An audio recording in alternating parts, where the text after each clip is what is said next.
हार्दिक शुभकामना। सबसे बड़ी बात है, हमारे वरिष्ठ संवाददाता सब प्रवक्ताओं ने सारी बातें विस्तारपूर्वक रखी है।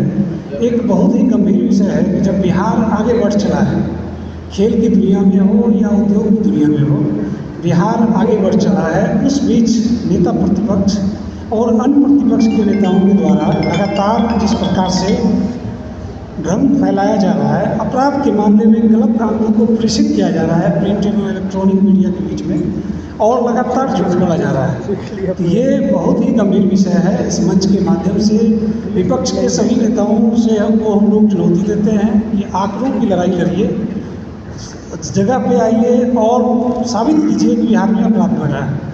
हमारे वरिष्ठ प्रवक्ता महोदय ने, राष्ट्रीय प्रवक्ता महोदय ने सिलसिलेवार तरीके से सारे आंकड़े को प्रेषित किया है। कहीं से भी बिहार में अपराध नहीं बढ़ा है, बल्कि अपराध घटा है। और इतना ही नहीं, बिहार का जो पुलिसिंग मॉडल है पूरे देश के लिए रोल मॉडल है।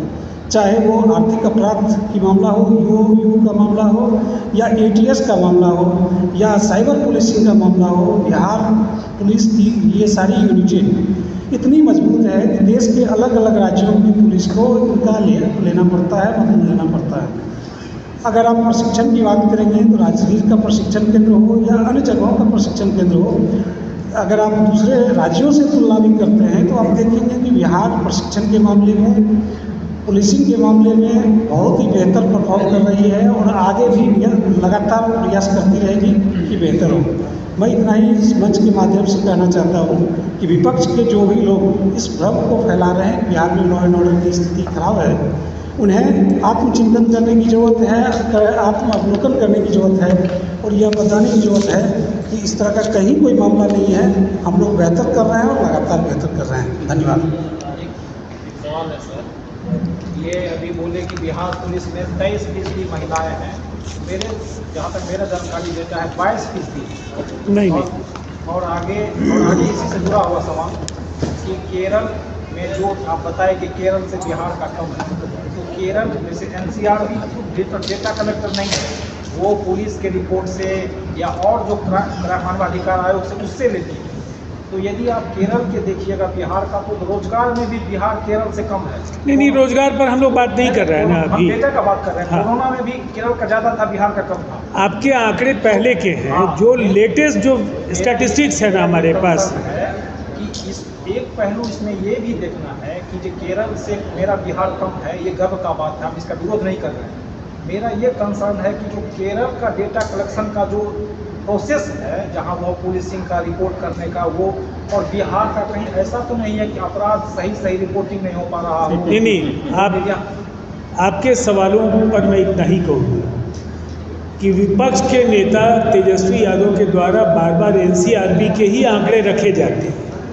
NCRB के आंकड़ों के आधार पर प्रति लाख व्यक्ति की आबादी के आधार पर जो अपराध दर है, उस अपराध दर के आंकड़े में केरल और बिहार का कोई मुकाबला ही नहीं हो सकता है। आधे से के आसपास का फर्क है और ये आधिकारिक आंकड़े हैं। तो निसंदेह इन आंकड़ों के आधार पर जब बिहार पर आरोप रखते हैं, तो आरोपों का जवाब भी NCRB के आंकड़ों से ही हम लोगों ने दिया है। और इसके साथ जो इंडिया जस्टिस रिपोर्ट है, इंडिया जस्टिस रिपोर्ट ने कई मानकों पर 60 से ज़्यादा ऐसे मानक हैं जिनके आधार पर किसी भी राज्य की कानून व्यवस्था को आंकने का काम किया है, और उसमें 47 इंडिकेटर्स पर बिहार बेहतर करता हुआ दिखा है, और इसीलिए उसे सबसे ज़्यादा प्रोग्रेसिव स्टेट के तौर पर माना गया है जस्टिस रिपोर्ट में। तो दोनों ही रिपोर्ट्स को जब हम देखते हैं तो हम ये कहते हैं कि हम सही दिशा में बढ़ रहे हैं।